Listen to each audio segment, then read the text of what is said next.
absoluta, porque había una estructura familiar extensa, ¿no? También preindustrial, no solamente de los padres, de los abuelos, de los maternos, paternos, de los tíos, y que de algún modo esa estructura familiar está ahí siempre, es una especie de colchón, se reparte la miseria, se reparte lo poco que hay, siempre con cariño y con ternura, y eso permite salir adelante a mucha gente que de lo contrario seguramente no hubiera podido salir. Entonces, esa combinación de afectos, de ternura, de recuerdos muy vivos, junto con la vivencia de lo que es una dictadura sangrienta, creo que es lo mejor del libro, ¿no? Creo que es algo que de alguna forma resume lo esencial del libro. También me ha gustado mucho el juego con el tiempo que hacemos, ¿no? Porque, claro, se podía pensar en una historia lineal, ¿no? Donde primero hablas tú, la madre, y luego tú tomas la palabra. Sin embargo, yo creo que un hallazgo importante es haber roto el tiempo, ¿no?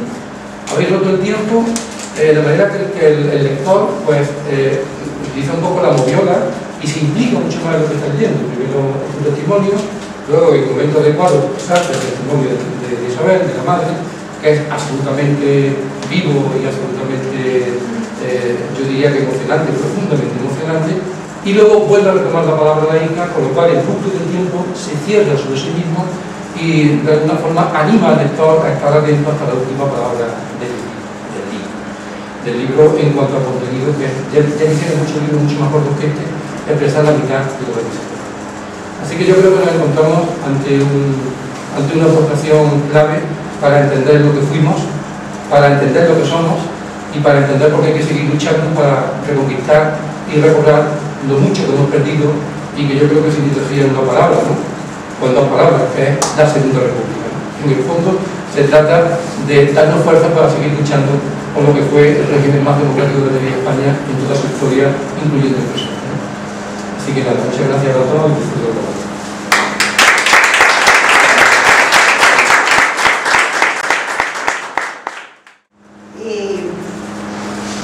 En fin, en segundo lugar, presento a mi familia, presento a mi padre. Como ya dice el libro, mi padre estuvo en la cárcel entre 8 y 9 años, entre entrada y salida. Una de sus primeras entradas en la cárcel, bueno, no sería la segunda o la tercera. Una de sus entradas en la cárcel fue por ayudar a los de la sierra, porque estaba implicado en ayudar a los de la sierra, pero en realidad no era esto, no era el que le había ayudado a los de la sierra, había sido su padre. Pero en fin, mi padre se echó encima aquello también, porque de todas formas él estaba ya calificado como comunista y sabía que de una forma u otra tenía que entrar a la cárcel. Y una cosa que en mi libro no digo, pero que está en el libro de Paco Moreno, y es porque os digo que el libro le quitó a Carta y Barranca, cuando Iván se acordaba de algo, lo pintaba. Y hay cosas pues, que me he enterado después de escribir el libro. Y es como que mi padre, en una de las veces que entró en la cárcel, que entró por esta causa de la sierra, pues se libró de una muerte segura. En el libro de Paco Moreno tiene el derecho de que a la célula a la que él pertenecía del Partido Comunista, pues mientras estuvo en la cárcel, fueron buscándolos casa por casa a los militantes del partido y los mataron. Mataron a un matrimonio, mataron a 6 o 7 personas, mataron a un matrimonio y dejaron 7 hijos. Daros cuenta de esto es una cosa que no se puede olvidar y que se tiene que ir recordando a la gente joven.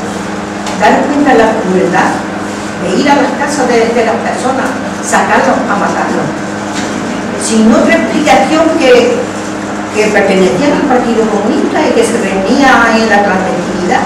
Y entre ese grupo de personas estaba mi padre. Lo que pasa es que al estar encarcelado, pues se libró de esta muerte.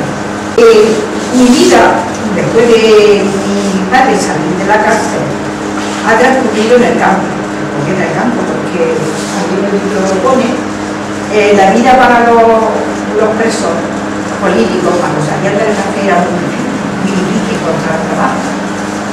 A ver, los padres estaban perseguidos, estaban constantemente vigilados. Y entonces en aquellos tiempos pues se daba la oportunidad a las personas de que en las grandes extensiones de tierra de los terratenientes tierra pues tenían de todo, tenían llanos, tenían olivos, tenían también cerros llenos de montes. Entonces en aquellos años pues a las personas que querían trabajarlo le daban estas extensiones de tierra con monte, ellos las trabajaban, las allanaban, las ponían en condiciones para sembrar y allí sacaban, se lo daban por 2 cosechas. De allí sacaban grano, sacaban trigo, sacaban cebada, la podían vender. Con las cepas que sacaban de los árboles, de las encinas silvestres, de las cepas que sacaban de todas aquellas matas que había por el monte, hacían cargo y hacían todo. Y esto pues lo vendían. Yo he hecho en esos trabajos, yo digo que he hecho muchísimos trabajos, y entre ellos cuando era pequeña pues vendía tacón, vendía picón, vendía pajarillos del campo que pillaba mi padre, los llevaba a los bares y si me daban un poquito más de la cuenta podía ir al cine, una cosa que me encantaba.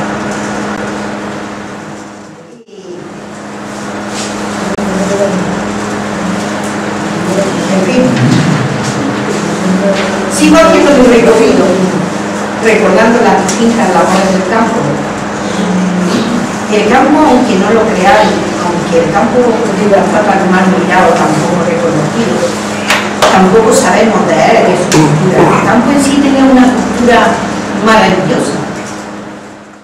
No podéis hacer una idea de lo que era irse con una freguería de aceituneros y aceituneras, irse a un cortijo, desplazarse para muchísimo tiempo. Si podía, te podía tirar 2 o 3 meses en la recogida de aceitunas.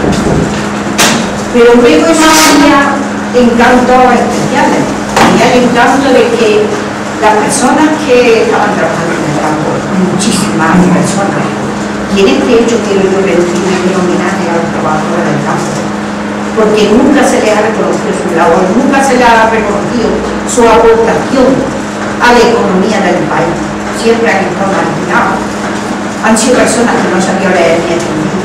Se han sentido muy mal cuando han tenido que enfrentarse a trasladarse a Córdoba, a ir a un médico para explicarle las cosas. Se cuentan muchos chistes de estos casos. Pero estas personas que eran maravillosas, tenían facilidad para hacer muchas cosas, sabían cantar divinamente, sabían tocar sobre una puerta con medales, sabían hacer teatro en los cortijos por la noche después de una larga faena en el campo, que se comían las migas o el agua, lo que había que comer, se comía casi por el camino. Cuando amanecía ya se estaba trabajando y se recogía la gente cuando anochecía. Bueno, pues a pesar de todas esas horas y todos esos trabajos, y todo era mano, todo era cargarse, porque en muchísimas fincas no entraban ni los animales. Las personas entraban burros por una vereda muy estrecha. Las personas tenían que llevar al cargadero la aceituna, claro, como forma de cogerla en el libro lo explico, la forma de ganar más, la explotación tan tremenda que se hacía con las personas, pues cargar al máximo, iban a llevar la aceituna al cargadero, para que ahora están una vez más retirados, otra vez más cerca. En fin, yo, amigos, en otro apartado, doy a conocer mi militancia durante.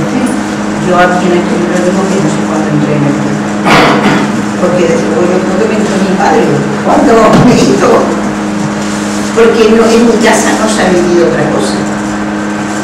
Mi familia era de izquierda, mi abuela era una comunista maravillosa. Ella no tuvo afiliada al partido, pero defendía el partido a capa y espada.